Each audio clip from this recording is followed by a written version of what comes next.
20 हल्के 20 विधानसभा क्षेत्र चुनाव के इस दौर में से गुजर रहे।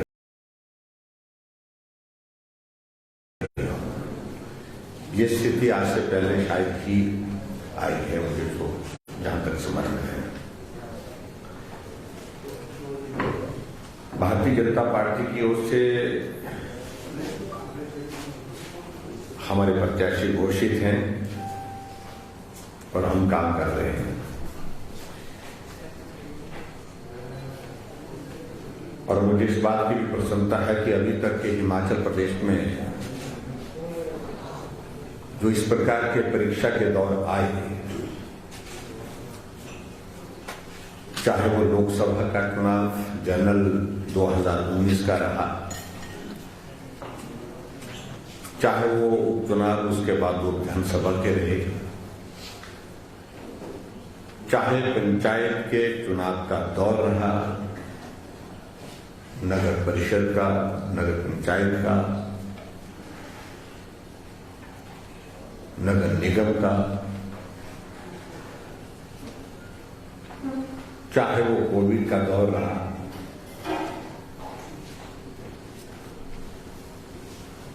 सभी अभी तक की जो परीक्षाएं ऐसी हमारी हुई हैं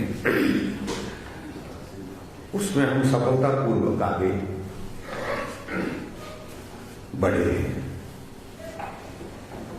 और मुझे इस बात की भी प्रसन्नता है कि कोविड जैसी सिचुएशन जिसका सामना पूरे विश्व को करना पड़ा, देश को, प्रदेश को भी, हम धीरे धीरे उस दौर से भी बाहर निकलते हुए देख रहे हैं।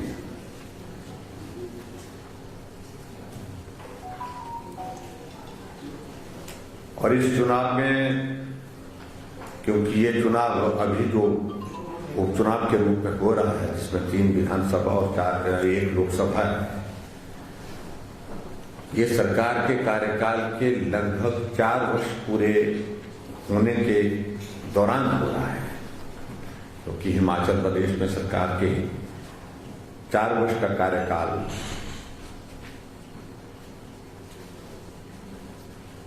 27 दिसंबर को पूरा होगा और ठीक उससे पहले ये चुनाव हो रहे। तो स्वाभाविक रूप से हमारे लिए ये एक बड़ी परीक्षा की घड़ी भी है, एक असेसमेंट करने के लिए एक हमारे सामने एक बहुत बड़ा पैरामीटर भी होगा ही। और हमने हिमाचल प्रदेश में ये तय किया है कि हम प्रदेश सरकार की 3.5 वर्ष की उपलब्धियां, केंद्र सरकार की नरेंद्र मोदी जी की सरकार की उपलब्धियां, इन तमाम मुद्दों के साथ इन चुनावों में जाएंगे। और कोविड की सिचुएशन के कारण जो हालात, परिस्थितियां जो प्रदेश में रही, उन सारी परिस्थितियों के बारे में भी, और उसके साथ साथ में उसमें हमारा कोविड मैनेजमेंट बड़ा पार्ट वो कैसा रहा, उसके सिलसिले में भी लोगों के सामने अपना पक्ष रखेंगे और हम रख रहे हैं।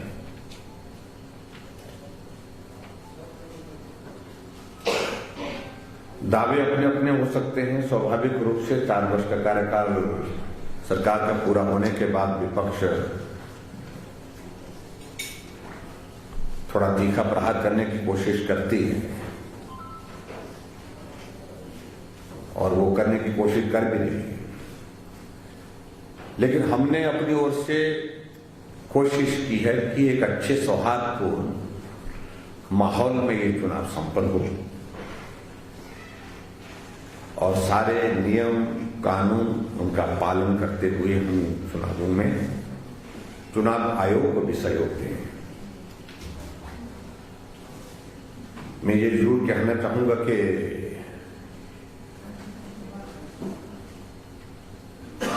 ये 4.25 वर्ष का कार्यकाल चुनौतीपूर्ण तो रहा ही, जिसमें लगभग 2 वर्ष का कार्यकाल कोविड के दौर का ऐसा रहा जहां काम करना सहज नहीं था। उसके बावजूद भी हिमाचल प्रदेश में हमने न काम को रुकने दिया। कोविड के दौरान जब हमारी पब्लिक गैदरिंग की रिस्ट्रिक्शंस थी, सोशल गैदरिंग की जो रिस्ट्रिक्शंस थी, उसका भी हमने पालन किया। हमने वर्चुअल मोड से हिमाचल प्रदेश में डेवलपमेंट के जो जितने प्रोजेक्ट इनॉग्रेशन और फाउंडेशन स्टोन के लिए जो थे, तो वो भी हमने किए। 42 असेंबली कॉन्स्टिट्यूंसीज में 4,500 करोड़ रुपीस के इनॉग्रेशन फाउंडेशन स्टोन जो है हमने वर्चुअल माध्यम से किए। इसलिए किए कि जो प्रोजेक्ट बन करके तैयार हुआ है वो लोगों के काम आना चाहिए। सड़क बन करके तैयार हुई तो काम आनी चाहिए, पुल बन करके तैयार हुआ तो काम आना चाहिए।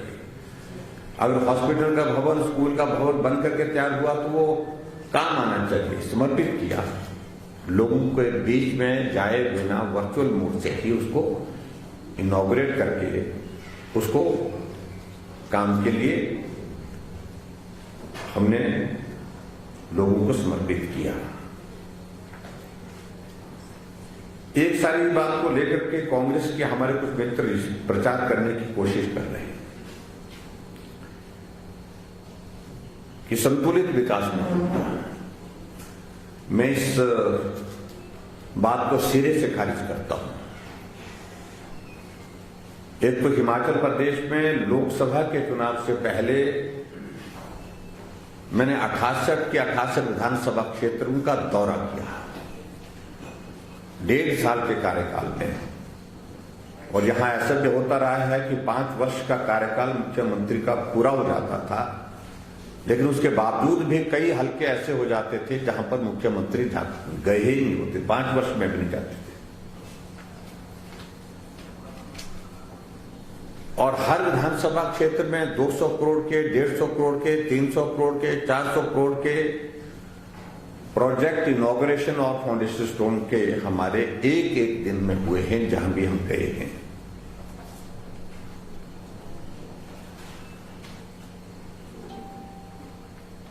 इसलिए डेवलपमेंट ऐसी सिचुएशन में जब कोविड सामने था,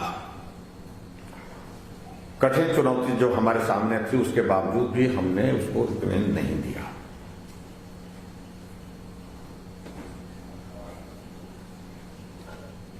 अब हम लोगों के बीच में जाकर के जब इंटरेक्ट कर रहे हैं, लोग स्वयं इस बात को स्वीकार कर रहे हैं कि डेवलपमेंट के काम में कहीं भी बाधा नहीं आई।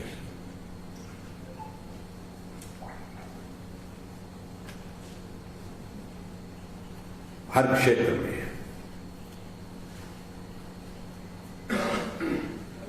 अब इस सिलसिले में अगर मैं बात कहूं, मैं अगर आंकड़ों की अगर थोड़ी सी बात कहूं, अगर मैं 3.5 वर्ष के कार्यकाल का मैं जिक्र करूं, कांग्रेस की गवर्नमेंट का जो 2013 से 2016 के अंत तक जो है वो 3.5 वर्ष का कार्यकाल है, उनके दौरान सिर्फ मैं पीडब्ल्यू डिपार्टमेंट की 4 बातों का जिक्र करना चाह रहा हूं यहां। उनके 3.5 वर्ष के कार्यकाल में वाहन चलने योग्य सड़क जो बनी, कुल मिलाकर के वो बनी 1792 किलोमीटर।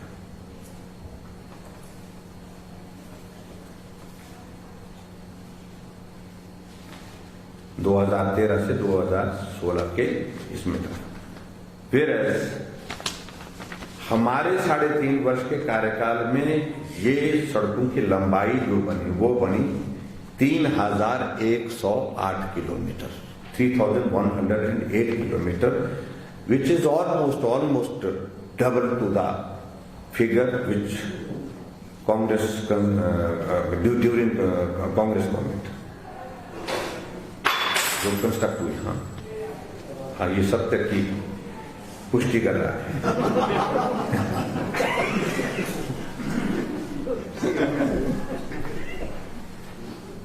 जीपीएबल रोड जो हमारी जो बनी,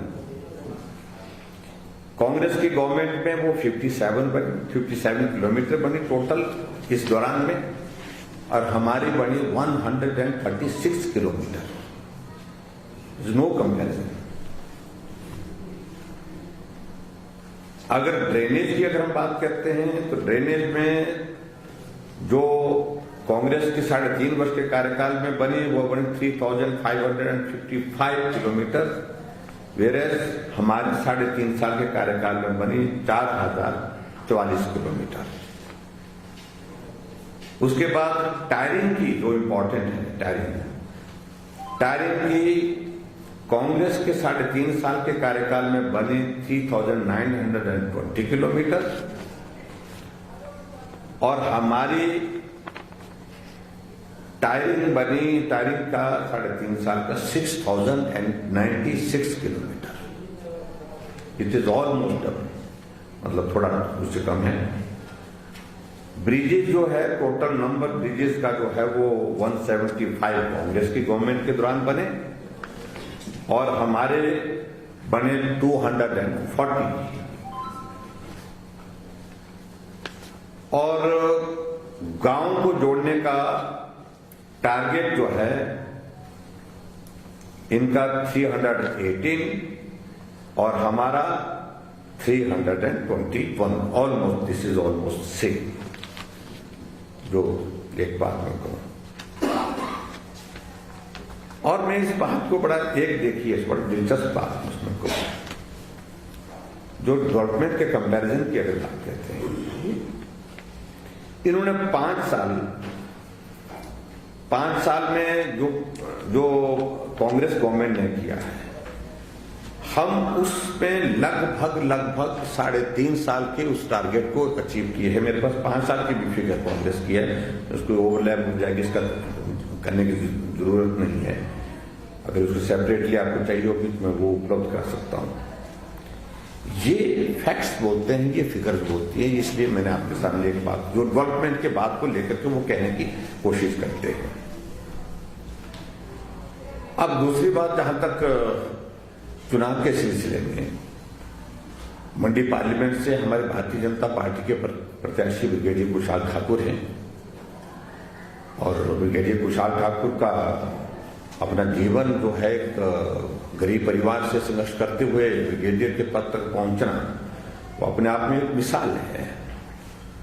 और कारगिल युद्ध में एक इंपॉर्टेंट रोल उनको, एक इंपॉर्टेंट असाइनमेंट उनको दी गई थी, वो असाइनमेंट उनने जो है वो पूरी की। टाइगर हिल पर उनके कमांड में उनकी ब्रिगेड जो है वो काम कर रही थी, टाइगर हिल पर तिरंगा झंडा फहराने का काम उन्होंने किया। तो स्वाभाविक रूप से उनने एक साहसिक कार्य किया है, और हमें इस बात की खुशी है कि आर्मी बैकग्राउंड के एक स्वच्छ छवि के एक कारगिल हीरो को हमने इस लोकसभा के चुनाव में पार्टी का टिकट दे करके जो है वो चुनाव में खड़ा किया है। और जहां तक इसके अतिरिक्त 3 विधानसभा की बात है, तो उसके बारे में मुझे ज्यादा डिटेल में नहीं कहना है, मुझे इतना ही कहना है कि हम उम्मीद में हैं कि हम जीत हासिल करेंगे सब जगह। जुब्बल कोटखाई में पार्टी के अंदर थोड़ा, पार्टी के एक हमारे साथी जो है वो चुनाव लड़ रहे हैं निर्दलीय उम्मीदवार के बतौर, वो एक परिस्थिति अलग है, लेकिन फिर भी उसके बावजूद एक नेशनल पैरामीटर एक तय हुआ पार्टी की ओर से कि उपचुनाव में अधिकांश जगह जहां पार्टी ये जो पद खाली हुए थे लोकसभा या विधानसभा के, उसमें बहुत जगह परिवार के लोग, बेटा बेटी बहू पत्नी टिकट मांग रहे थे। तो पार्टी ने नेशनल लेवल में कॉन्शियस डिसीजन दिया कि हम परिवार के लोगों को टिकट नहीं देंगे। उसी के अनुरूप ये निर्णय हुआ। ये निर्णय अदरवाइज अलग उससे हट करके नहीं है।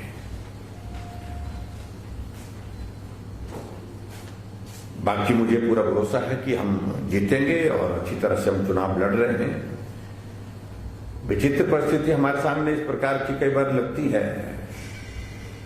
कि जब कांग्रेस के कैंडिडेट इस बात का जिक्र करती हैं कि कारगिल का युद्ध कोई युद्ध था ही नहीं, वो तो घुसपैठ थी।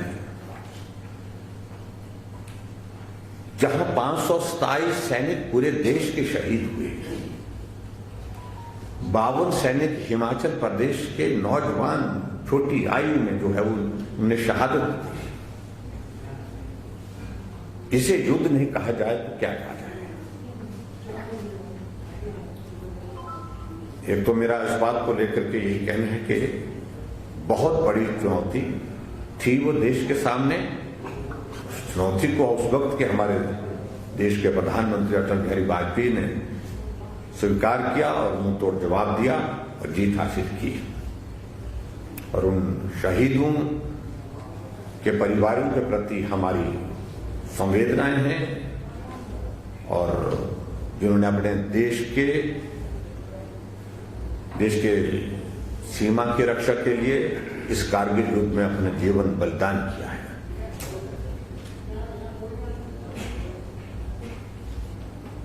उसी तरह से एक टिप्पणी और भी एक साथ में हमको सुनने को मिली कि अकेला ब्रिगेडियर ने नहीं लड़ा, ये सैनिकों ने लड़ा।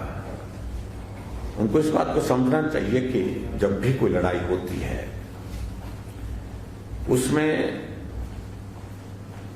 सेना का जनरल अकेला लड़ाई नहीं लड़ता है, सेना लड़ती है, उनके कमांड में लड़ती है। ब्रिगेडियर ने ब्रिगेड को कमांड किया।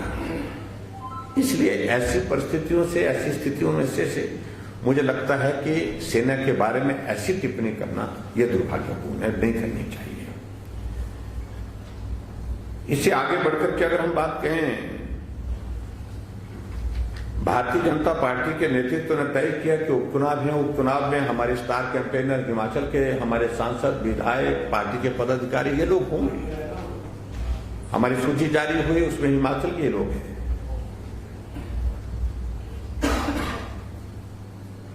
लेकिन विचित्र परिस्थिति हमारे सामने इस प्रकार की देखने को मिली कि कांग्रेस की स्टार कैंपेनर की जब सूची जारी होती है तो उसमें नाम, प्रभारी का नाम सहज रूप से आता है। जिस स्टेट का कोई इंचार्ज होता है उसका नाम उसमें होता है, उसमें हमें कोई आपत्ति नहीं, शुक्ला जी का नाम। लेकिन उसमें कन्हैया कुमार उसमें शामिल किया हुआ है। जिस कन्हैया कुमार के ऊपर देशद्रोह के मामले दर्ज हुए, अफजल हम शर्मिंदा हैं, तेरे कातिल जिंदा हैं, ये नारे लगाने वाले सेना के जवान वहां कश्मीर में महिलाओं के साथ अत्याचार करते हैं, ये कहने वाला कन्हैया कुमार।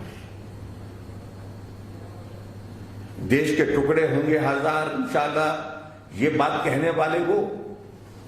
और कल तक वो कॉमरेड थे, कम्युनिस्ट थे, आज वो कांग्रेस पार्टी का स्टार प्रचारक बनकर के हेलीकॉप्टर में यहां पर घूम रहा है। इससे बड़ा दुर्भाग्य हो नहीं सकता है कि कांग्रेस किस हालत तक चले गई है। जिस अफसर ने पार्लियामेंट के ऊपर हमले की सारी योजना को अंजाम दिया, उसके बारे में इस प्रकार से वहां बातें कहना, पक्ष में बातें कहना, इससे बड़ा दुर्भाग्यपूर्ण स्थिति नहीं है।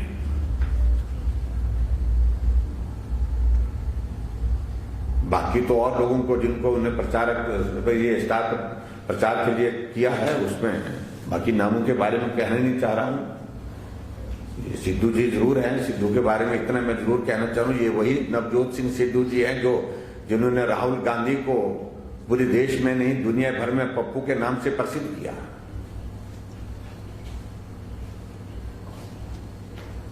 आज उसी पार्टी में है। सरदार अमरिंदर सिंह को मुख्यमंत्री से हटाने के लिए अभियान चलाया, सफल हुए, वहां दूसरा मुख्यमंत्री बने, चलिए मुख्यमंत्री बने और 3 दिन के बाद 3 मंत्रियों ने त्याग पत्र दे दिया। चौथे दिन सिद्धू ने खुद त्याग पत्र दे दिया।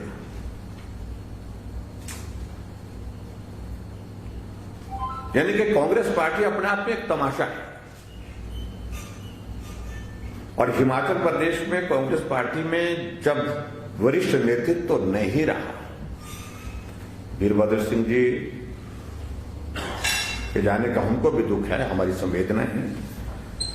और जब वो नहीं रहे उसके बाद यहां होड़ मची है कि कौन कब्जा करेगा। एक आदमी दूसरे को नेता नहीं मानता, दूसरा तीसरे को नहीं मानता, तीसरा चौथे को नहीं मानता। सब ये हालत कांग्रेस पार्टी के अंदर यहां पर है।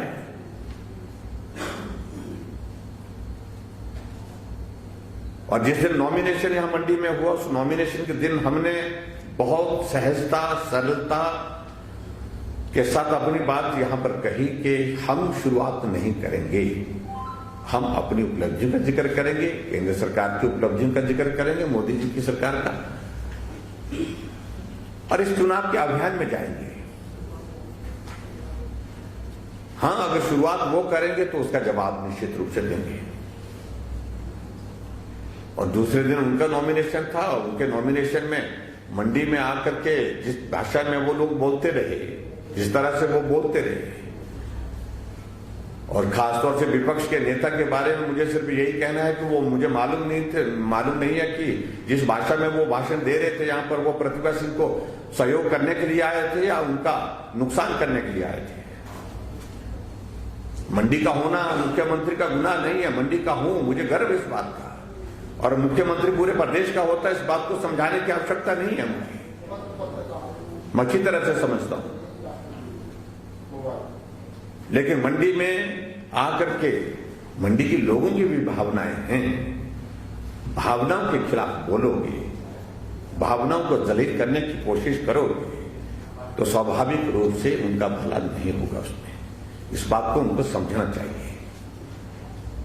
मंडी का भी अपना एक सेंटिमेंट है, और उस सेंटिमेंट के अगेंस्ट अगर कोई आदमी यहां आकर के बोलेगा तो उसको मंडी के लोग स्वीकार नहीं करेंगे। इस बात को उनको समझना चाहिए। इसलिए मैं ये प्रश्न छोड़ देता हूं उनको कि वो मालूम नहीं मदद करने के लिए आए थे या नुकसान करने के लिए आए थे, क्योंकि कांग्रेस पार्टी में ये स्थितियां चल रही हैं। जहां तक हमारी पार्टी है, हमारी पार्टी पूरे प्रदेश भर में सारी कैंपेन को कोऑर्डिनेट कर रही है, ऑर्गेनाइज होकर के लड़ रही है।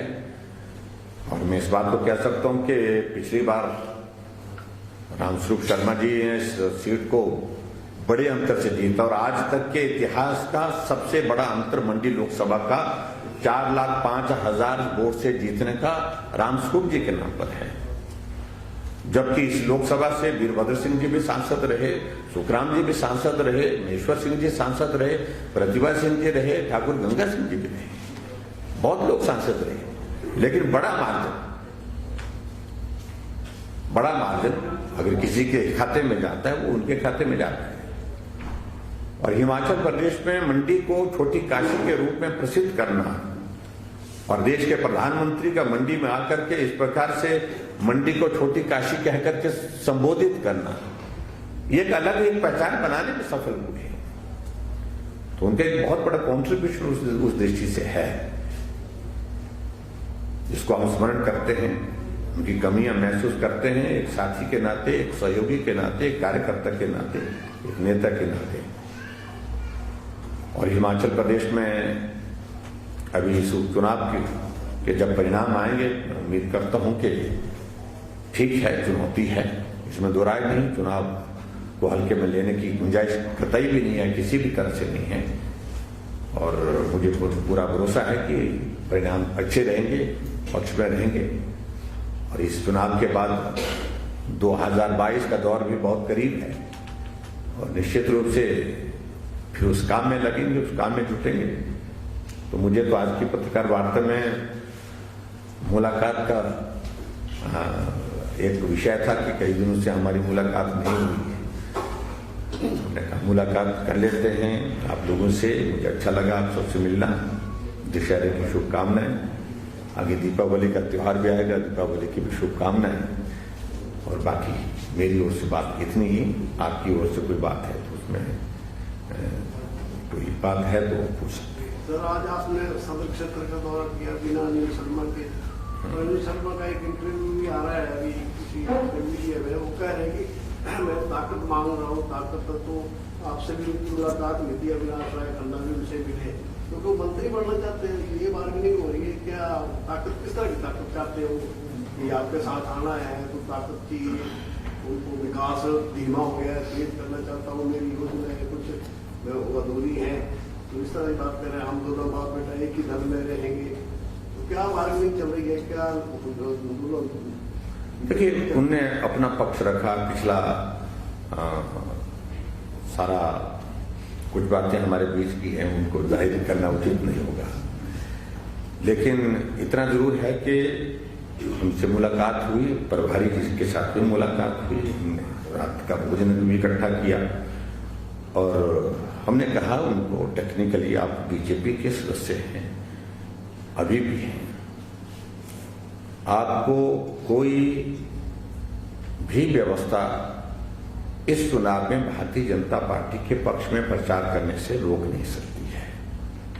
आप प्रचार करना चाहते हैं तो आप आइए, पिछला दौर हो गया, वो परिस्थिति एक अलग तरह की थी और उसमें पार्टी का निर्णय बड़ा साफ और स्पष्ट था कि वो संभव नहीं है जो वो चाह रहे थे, और इस बात को वो स्वयं भी रियलाइज करते हैं कि हमारे बीच में इस प्रकार की परिस्थिति पैदा हो जाए कि हम टूटें आपसे और अलग हो जाएं, और ऐसे उस योजना के अंतर्गत कुछ लोग सफल हो गए, कामयाब हो गए, और मैं फिर से सोच रहा हूं, सारी चीजों को आकलन कर रहा हूं कि मुझे क्या करना है, और यही बात कही उनने कि अब आखिरकार मेरे पास ज्यादा वक्त नहीं है, मैं कोई निर्णय लूंगा। हमने अपनी पार्टी की ओर से उनके सामने भी ये प्रस्ताव रखा है कि सबसे सरल और सहज प्रस्ताव आपके सामने है, आपके सम्मान की चिंता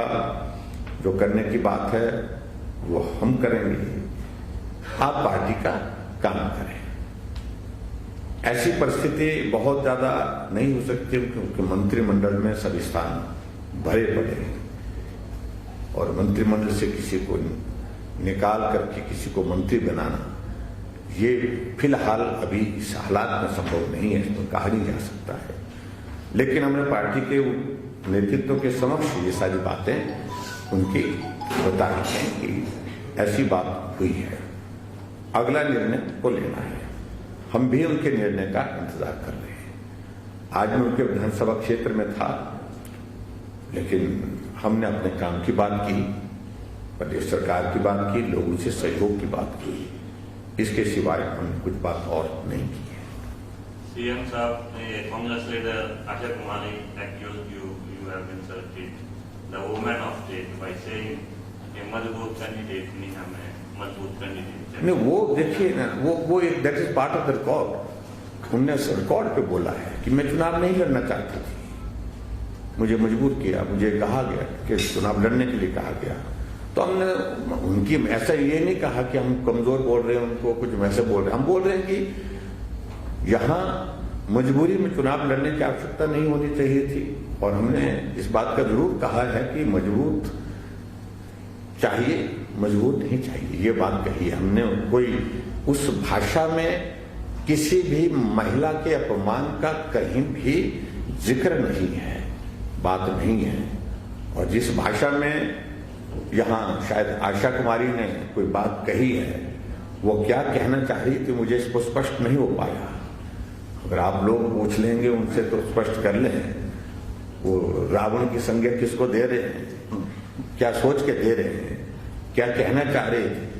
तो इसलिए मैं बोल रहा हूं, कांग्रेस की परिस्थिति ऐसी है मानसिक रूप से, वो सब लोग क्या कहना है मालूम नहीं पड़ रहा है और अपने आप पे कंफ्यूज हैं, फिर लोगों को भी कंफ्यूज करने की कोशिश कर रहे हैं। तो इसलिए महिला के प्रति हमारा पूरा सम्मान है।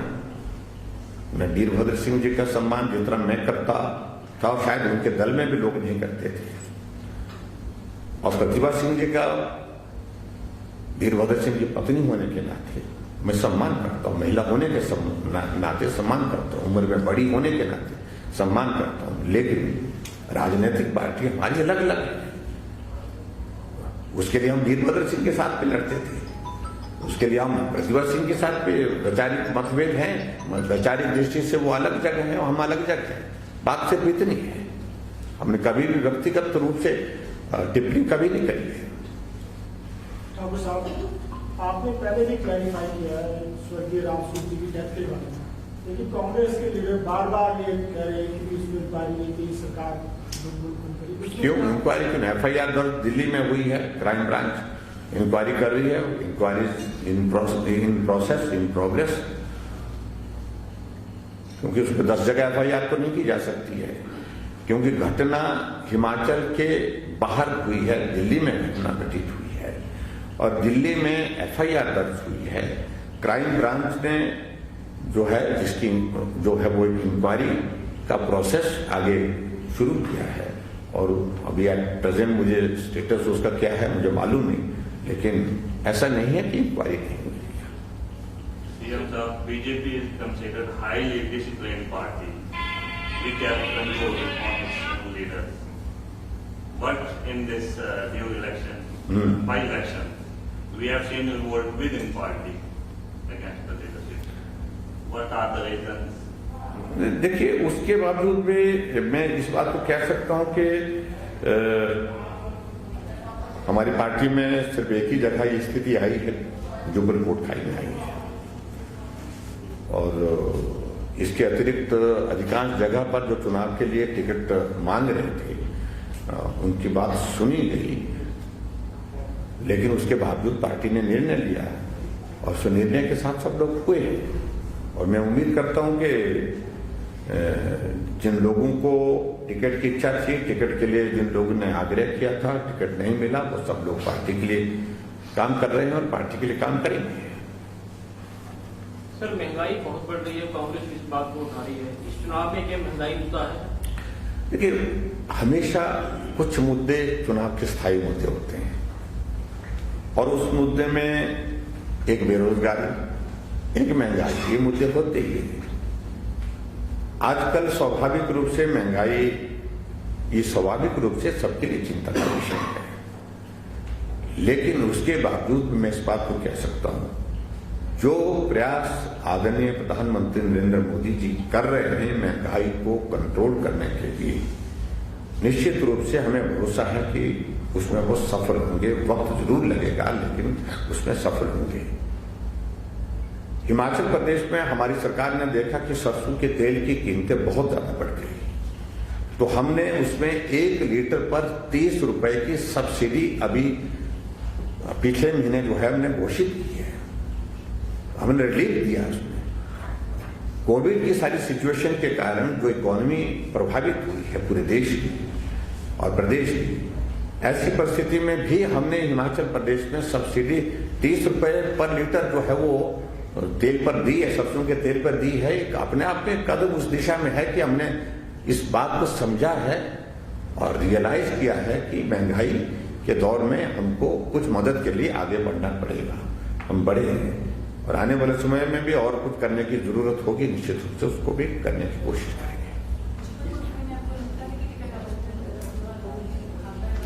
नहीं, देखिए, पार्टी के हाईकमान का निर्णय है, इसमें आवंटन टिकट जो हुआ है उस पर टिप्पणी करना बिल्कुल भी उचित नहीं होता है। ऐसी परिस्थिति में यही है कि अच्छा होता चेतन बरागटा जी भी हमारी पार्टी में जो कैंडिडेट को टिकट दिया उस पर साथी बनकर के, सहयोगी बनकर के चुनाव लड़ते, तो एक अनुशासित पार्टी का एक संदेश अच्छा और मजबूत संदेश जाता। वो चुनाव लड़ रहे हैं और निर्दलीय प्रत्याशी के नाते चुनाव लड़ रहे हैं। अभी तक जो चुनाव प्रचार हुआ मुख्य रूप से देखा गया कि मुख्यमंत्री जयराम ठाकुर अग्रिम मोर्चे पे लड़ रहे हैं, तो आने वाले समय में भी अब तक आप 20 के 20 विधानसभा क्षेत्र में इसी तरह से जाएंगे और कितनी जनसभा आपकी अब तक होनी है जब से आप प्रचार मंत्री हैं? मैंने अभी सभाओं का गिनती तो नहीं की, लेकिन सुबह से शाम तक करता हूँ। लेकिन अभी मैं कह सकता हूँ कि ये 20 के 20 विधानसभा क्षेत्र में मेरे कार्यक्रम निर्धारित हैं। कुछ जगह में जाकर के भी आ चुका हूँ, जैसे मैं ट्राइबल का इलाका भी किन्नौर में भी एक बार जा चुका हूँ, लाहौल में भी उदयपुर जाकर पांगी और भरमौर में भी जाकर के आया हूँ, रामपुर में भी जाकर के आ गया हूँ और लेकिन उसके बावजूद अभी पूरे पार्लियामेंट कॉन्स्टिट्यूंसी के अंतर्गत जो क्षेत्र रहते हैं जहां नहीं जाना हुआ वहां के कार्यक्रम बने हुए हैं। और उसके बाद ये जो 3 विधानसभा क्षेत्र हैं उसमें अभी तीनों जगह एक बार फिर से जाएंगे। सर कोई बड़ी रैली कर रहे हैं जैसे जिला स्तर पर या पूरे संसदीय? नहीं, बड़ी रैली करने के उपचुनाव में मुझे लगता है कि उसकी आवश्यकता नहीं है। नॉमिनेशन हो गया, वो पर्याप्त है। उसके बाद फिर हम जो हर विधानसभा क्षेत्र जो है वो 3-4 एवरेज हम 3-4 सभाएं हर रोज की हम कर रहे हैं। और उसके बाद कैंडिडेट अपना प्रचार जो कर रहे हैं, नुक्कड़ सभाएं वो कर रहे हैं, विधायक कर रहे हैं, मंत्री कर रहे हैं। तो इस प्रकार से मुझे लगता है कि जनसंपर्क का यही एक बेहतरीन तरीका है। कोट खाई में कुछ ज्यादा समय देने का है फिलहाल जी, कोट खाई में कुछ ज्यादा समय आप देंगे? कोट खाई में 20 तारीख के बाद हम थोड़ा सारी सिचुएशन का आकलन करेंगे और वहां के कार्यक्रम कुछ निर्धारित हुए हैं। तारीख मुझे याद नहीं आ रही, लेकिन हम जाएंगे, वहां भी काम करेंगे। वो भी हमारा एक क्षेत्र है, उसमें भी वहां पर जाकर के देखेंगे। सर, पिछले चुनाव में बड़े अंतर से जीत हुई थी, रिकॉर्ड अंतर से। इस बार क्या टारगेट लेके चली है भाजपा, क्या अंतर रहेगा? देखिए, स्वाभाविक रूप से एक चीज होती है, जब जनरल इलेक्शन होता है तो उस वक्त क्या होता है, पूरा देश एक मूड में होता है कि प्रधानमंत्री कौन होना चाहिए। स्वाभाविक रूप से उस वक्त यह था कि नरेंद्र मोदी जी को फिर से प्रधानमंत्री बनाना, ये देश देखना चाहता था, जनता देखना चाहती थी। और जनता ने बहुत ज्यादा सक्रिय होकर के पार्टिसिपेशन दिया इलेक्शन की कैंपेन में। इलेक्शन की कैंपेन के बाद इलेक्शन के वोट देने के मतदान में भी वो निश्चित रूप से उस चीज को देखने को वो सारी चीज मिली है। उपचुनाव में एक चीज हमेशा होती है, जब सरकार बनी है, चल रही है, इधर भी बनी है, उधर भी बनी है, तो मतदान आमतौर पर जो है वो कम होता है। ये हमेशा ही होता है, आप जो मर्जी करिए, लेकिन जनरल इलेक्शन की तुलना में कम होता है। इसलिए जो आंकड़ा उस वक्त का रहा है, बड़ा आंकड़ा रहा है। उस वक्त लहर एक अपना उसका इम्पैक्ट था। हिमाचल में सरकार नई ताजी सरकार थी, उसका अपना एक इम्पैक्ट था। मंडी पार्लियामेंट्री कॉन्स्टिट्यूंसी के अंदर तो था ही, लेकिन हिमाचल प्रदेश में भी बाकी सीटें भी हमने बड़े अंतर से 4 लाख से हमीरपुर जीती, 4,80,000 से हमने कांगड़ा जीती है, 3,30,000 से हमने शिमला जीती है। अभी तक के हाईएस्ट मार्जिन रहे हैं, मतलब पिछले चुनाव के, जो आने वाले समय के लिए कई सालों के लिए चुनौती होगी। हम कोशिश कर रहे हैं कि वो जो लक्ष्य है उस परसेंटेज के हिसाब से उसको हम छू सकें। जनाब, भाजपा ने डेमोक्रेसी को एक नया रूप दे दिया है कि जो पहले इलेक्शन होते थे कैंडिडेट वर्सेस कैंडिडेट होते थे। इस बार क्या हुआ, पहले प्रधानमंत्री के नाम पर वोट लिए गए और प्रधानमंत्री को ही सबने वोट दिया है, और अब जयराम वर्सेस अदर्स हो रहा है। नहीं, जयराम वर्सेस अदर नहीं है। तो बात चलो तो कहने की बात हो सकती है, लेकिन हमारा कैंडिडेट है, पार्टी का कैंडिडेट है, पार्टी के कैंडिडेट का अपना एक अस्तित्व होता है। ठीक है, बतौर मुख्यमंत्री हमारी responsibility that is on higher side, वो जिम्मेवारी बड़ी है, स्वाभाविक रूप से उसको हम स्वीकार करते हैं। क्या आप मानते हैं कि इस टाइम अभी जो है लहर नहीं है, एक तरफा लहर नहीं? नहीं, हम बोल रहे हैं कि 4 वर्ष के चुनाव, जब सरकार का प्रदेश में 4 साल का कार्यकाल होता है तो लहर का चुनाव नहीं होता। इसका मतलब है कि एंटी इनकम्बेंसी आप मानते हैं कि सरकार के साथ? नहीं, हम इस बात को बोल रहे हैं कि एंटी इनकम्बेंसी सरकार के खिलाफ नहीं है, वो देखने को नहीं मिली है। लेकिन जो एक होता है ना, जब सरकार बनी है वो एक अलग परिस्थिति होती है, जब सरकार बनानी है एक फीलिंग अलग होती है उसमें, और इसमें अंतर जरूर है। लेकिन उसके बावजूद मैं इस बात को देख रहा हूं, जनता बिल्कुल स्टेबल है। There is no issue against the state government after अब 3.5 years, 3.5 साल के बाद भी तो स्थायी मुद्दा covid can not be consider as issue, as an issue. और ना ही महंगाई और ना ही बेरोजगारी, तमाम इशू हर चुनाव के होते हैं। कोविड एक नई डेवलपमेंट है जो इस दौरान हमारे इसमें आई है, लेकिन फिर भी उसके बावजूद मैं कह रहा हूं कि ऐसा मुद्दा जिस मुद्दे को बोल करके वो बोल सके, ये मुद्दा सरकार के खिलाफ है। सर, जनता के कुछ सवाल हैं कि भाजपा सैनिक के नाम पे वोट मांग रही है और सर कांग्रेस श्रद्धांजलि के नाम पे वोट मांग रही है। सर, मुद्दे की बात कोई भी नहीं कर सकता, जनता के सवाल है। नहीं, हम तो मुद्दे की बात कर रहे हैं, तमाम मुद्दे की बात कर रहे हैं। हम बोल रहे हैं कि हमने हिमकेयर शुरू की, हम बोल रहे हैं कि हमने सारा योजना शुरू की, हमने कहा कि हमने गृहिणी सुविधा योजना शुरू की, हम कह रहे हैं कि हमने बीपीएल परिवार की सभी बेटियों के लिए शगुन योजना शुरू की, हम कह रहे हैं कि हमने मुख्यमंत्री स्वावलंबन योजना शुरू की, हम कह रहे हैं कि हमने जनमंच शुरू किया, हम कह रहे हैं कि हमने सीएम हेल्पलाइन शुरू की, हम कह रहे हैं कि हमने हिमाचल प्रदेश में प्राइवेट सेक्टर के इन्वेस्टमेंट को लाने के लिए प्रयत्न किया, गंभीर प्रयत्न किए। तमाम इश्यूज हैं, ऐसे नहीं है। और मंडी में इश्यूज को लेकर के हम हमेशा बोलते हैं। सुधीर शर्मा जी ने सर कहा था 2 दिन पहले प्रेस कॉन्फ्रेंस में कि मंडी की सड़कों की हालत खराब है। सर हमीरपुर तो मालूम नहीं वो किस सड़क पे गए होंगे। मोटे तौर पर देखिए, जहां 4 लेन का काम चल रहा है, जहां वर्क इन प्रोग्रेस होता है, सड़क डैमेज होती है, मुश्किल होती है। सड़क का काम लगा है, एक्सक्वेशन हो रही है, निश्चित रूप से इसमें तो दो राय नहीं है। लेकिन फिर भी आपने देखा, आंकड़े आपने देखे, उनके कंपैरिजन में हमने टायरिंग उनसे डबल की है, डबल। और सड़क की लेंथ की अगर बात करें, आपको मैं ये कहना चाह रहा हूं, इस बार जब हमारा 5 साल का कार्यकाल पूरा होगा, पूरी स्टेट में नंबर ऑफ किलोमीटर रोड्स के, नंबर ऑफ किलोमीटर टायरिंग के, ड्रेनेज के, ये हाईएस्ट एवर होंगे, हाईएस्ट एवर होंगे। आज तक की सभी सरकारों से ज्यादा होंगे। सर, सुधीर शर्मा परसों कह रहे थे कॉन्फ्रेंस में कि आप हवाई से धरातल पर नजर नहीं आते, ये आरोप कहाँ से? ये उनका आरोप है, उनको आजकल जमीन पर चलना पड़ रहा है। किसी जमाने पर वो भी जब उनके, देखिए हेलीकॉप्टर हमारी सरकार ने लिया है ऐसा नहीं है। 93 के बाद हिमाचल प्रदेश में लगातार सभी सरकारों के पास हेलीकॉप्टर रहा है और उसका इस्तेमाल मुख्यमंत्री प्रवास के लिए करते हैं। हम भी कभी कभी करते हैं। तो जब हम करते हैं तो उनको परेशानी नहीं होनी चाहिए, क्योंकि वो भी करते थे। और मैं ये नहीं कहना चाहता हूं कि पिछली बार तो उड़ान शिमला से दिल्ली, दिल्ली से शिमला, शिमला से दिल्ली, दिल्ली से शिमला ये ज्यादा होती थी। हम तो प्रदेश के विकास के लिए जा रहे हैं, हम ढोडरा कवार जा रहे हैं हेलीकॉप्टर लेकर के, और उसमें वैक्सीन लेकर के पहुंचे। खुद मैं वैक्सीन लेकर के पहुंचा वहां ढोडरा कवार में जाकर के। हम ट्राइबल के इलाके में स्पीति में जा रहे हैं, हम जाकर के भरमौर में जा रहे हैं, हम पांगी में जा रहे हैं, हम जाकर के आपके जो रिमोट एरिया रामपुर का इलाका है, रिमोट एरिया, वहां पर जा रहे हैं। पूरे प्रदेश भर में हम जा रहे हैं। सर, खानकोट और ये जो जुन्नर का बगल रेल लाइन है, वो जो ट्रेन है पिछले 18 महीनों से बंद पड़ी है। लोगों को आने जाने में काफी महंगाई का सामना करना पड़ता है, कब चलेगी? तो हमारी ऐतिहासिक वो धरोहर है हमारी, निश्चित रूप से वो उस सारी चीज को लेकर के हमने टेकअप किया है, दोबारा किया है कि वो कुछ इश्यूज उसमें आए थे, लेकिन मुझे लगता है कि अब बहुत जल्दी उसको शुरू कर रहे हैं। बंद होने के कारण क्या है? उसमें रीजन कुछ नहीं, कुछ इश्यूज उसमें ये थे कि जो बोगी थी वो बहुत पुरानी हो गई थी।